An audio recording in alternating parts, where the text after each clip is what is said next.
নমস্কাৰ আন্তৰিক স্বাগতম জনাইছো ফেক্টৰীৰ অন্য এটা ভিডিঅ'লৈ। আজি আমি এই ভিডিঅ'টোৰ জৰিয়তে অসমত যি এলপি ইউপিৰ কাৰণে 5550টা পোষ্টৰ ৰিক্ৰুটমেণ্ট প্ৰক্ৰিয়া চলি আছে তাৰে আমি এক কাটঅপৰ ধাৰণা ল'বলৈ যত্ন কৰিম, কিয়নো আমাৰ ইতিমধ্যে ভেৰিফিকেশ্যন প্ৰক্ৰিয়াসমূহ সমাপ্ত হৈছে।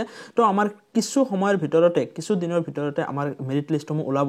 তো সকলোৱে জানিব বিচাৰে যে কাটঅপৰ পৰিমাণ কিমান যাব। তো আজি মই এই ভিডিঅ'টোৰ জৰিয়তে আপোনালোকক সম্পূৰ্ণ এটা ধাৰণা দিবলৈ যত্ন কৰিম। আপোনালোকে এই ভিডিঅ'টো সম্পূৰ্ণকৈ চালে কোনটো নাম্বাৰে কাটঅপত কিমান প্ৰভাৱ পেলাব পাৰে গোটেইখিনি বস্তু আপোনালোকে স্পষ্টকৈ গম পাব, তথা আপোনালোকৰ নিজৰ মাৰ্কটো হিচাপ কৰি কাটঅপৰ আপোনালোকৰ নামটো থাকিব না নাথাকে তাৰ আপোনালোকে এটা স্পষ্ট ধাৰণা পাবলৈ যত্ন কৰিব। তো এইখন যিখন মেৰিট লিষ্ট আপোনালোকে এটা স্ক্ৰীনত দেখিবলৈ পাইছে, এই মেৰিট লিষ্টখন হ'ল আপোনালোকৰ 2023 চনত, ইয়াতে আপোনালোকে দেখিবলৈ পাইছে 2023 চনত, আৰু এইখন হ'ল শিৱসাগৰ ডিষ্ট্ৰিক্টৰ এখন মেৰিট লিষ্ট। তো আমি যদি ইয়াৰে চাওঁ, আমি যদি ইউআৰখিনি চাওঁ, আমি যদি জেনেৰেল কেণ্ডিডেটখিনি চাওঁ, কিয়নো জেনেৰেল কেণ্ডিডেটখিনি যদি চাই আপোনালোকে তেতিয়া মানে বাকী কেটাগৰীৰ যিখিনি কেণ্ডিডেট আছে সেইসকলৰ কাটঅপ মাৰ্কখিনি আপোনালোকে ভালকৈ গম পাব। আপোনালোকে চাই এইটো দেখিবলৈ পাইছে ডিষ্ট্ৰিক্টৰ নাম শিৱসাগৰ আৰু কেটাগৰী হ'ল আনৰিজাৰ্ভ, আৰু লগতে আপোনালোকৰ টোটাল কেণ্ডিডেট হৈছে 72। তাৰ লগতে আপোনালোকে এক নম্বৰ যিটো কেণ্ডিডেট আছে এই কেণ্ডিডেটৰ যদি আপোনালোকে গোটেইখিনি মাৰ্ক চাই আপোনালোকৰ হায়াৰ ছেকেণ্ডেৰী টেট আৰু ডিএলএডৰ মাৰ্কখিনি যদি চাই ইয়াতে দিয়া আছে আপোনালোকে ভালকৈ চাব পাৰে। আৰু এই মাৰ্ক যিখিনি আছে এইখিনি যদি আমাৰ যিটো নতুন যিটো মানে মাৰ্ক কাউণ্ট কৰাৰ যিটো ক্ৰাইটেৰিয়া আপোনালোকে বনাইছে আপোনালোকে গমে পায়, হায়াৰ ছেকেণ্ডেৰীৰ পৰা 5%, আপোনালোকৰ টেটৰ পৰা 85% আৰু ডিএলএডৰ পৰা 5%। এই নতুন প্ৰচেছ মতে যদি আপোনালোকে এই মাৰ্কখিনি হিচাপ কৰে আপোনালোকৰ এই কেণ্ডিডেটজনৰ মাৰ্ক আহে আপোনালোকৰ 83.135%। আমাৰ আউট অফ 100 ইয়াৰ মাৰ্কটো হয় এইটো 83.135%। আপোনালোকে দেখিবলৈ পাইছে।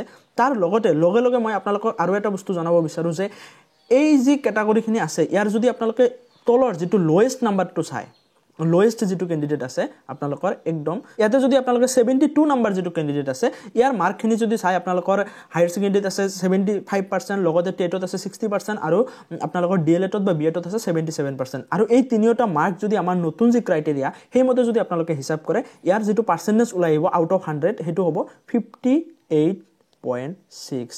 আপোনালোকে এইখিনি গম পাইছে। তো আপোনালোকে যদি চাই যিটো টপ যিটো হায়েষ্ট যিটো এক নম্বৰ কেণ্ডিডেট আছিল তাৰ আছিল 80, আপোনালোকৰ তাৰ আছিল 83 আৰু ইয়াৰ হৈ আছে 58। তো আপোনালোকে দেখিব লৈছে কিমান এটা ডিষ্টেঞ্চ আহিছে। আৰু এই যি 83% হৈছে তাৰ এটাই কাৰণ তাৰ ডিএলএডৰ টেটৰ যিটো মাৰ্ক আছিল এইটো আছিল 88%। আপোনালোকে দেখিবলৈ পাইছে 88% থকাৰ কাৰণে তাৰ মাৰ্কটো ইমান বৃদ্ধি পাইছে।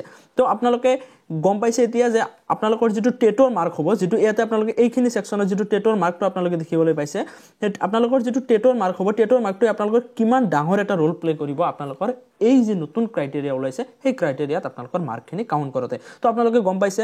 আৰু এটা দুটা তিনিটা কেণ্ডিডেটৰ হে টেটৰ মাৰ্কটো বহু বেছি আপ থাকে, বাকী যিমান কেণ্ডিডেট থাকে এভাৰেজলি থাকে। আপোনালোকে যদি মই আপোনালোকক ইয়াতে যদি আপোনালোকে মন কৰি দেখিবলৈ পাইছে 60, 63, 61, 66, 60, 61 আপোনালোকে ইয়াতে দেখিবলৈ পাইছে। খুব কম সংখ্যক কেণ্ডিডেট আছে যিসকলৰ 70ৰ আপ আপোনালোকে এটা দেখিবলৈ পাইছে 72।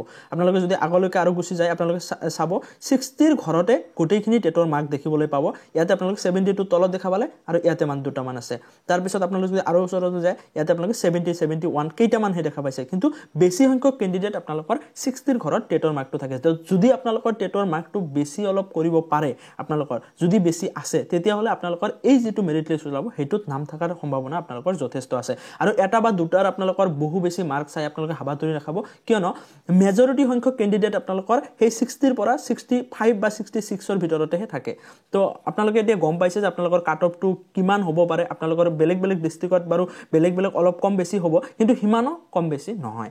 তো পোষ্ট বেছি থকা ডিষ্ট্ৰিক্টসমূহত আপোনালোকৰ কাটঅপৰ পৰিমাণটো অলপ কমিব, আৰু পোষ্ট যিবিলাকত কম আছিল সেইবিলাকত কাটঅপৰ পৰিমাণটো অলপ বাঢ়িব। তো আপোনালোকে এটা সম্পূৰ্ণ স্পষ্ট ধাৰণা এটা পাবলৈ সক্ষম হৈছে যে আপোনালোকৰ কাটঅপৰ পৰিমাণটো কিমান হ'বতো কোনটো নাম্বাৰে আপোনালোকৰ কাটৰ পৰিমাণটোত এটা বেছি ডাঙৰ ৰোল প্লে কৰিছে। তো আশা ৰাখিছোঁ বুজিবলৈ পাইছে।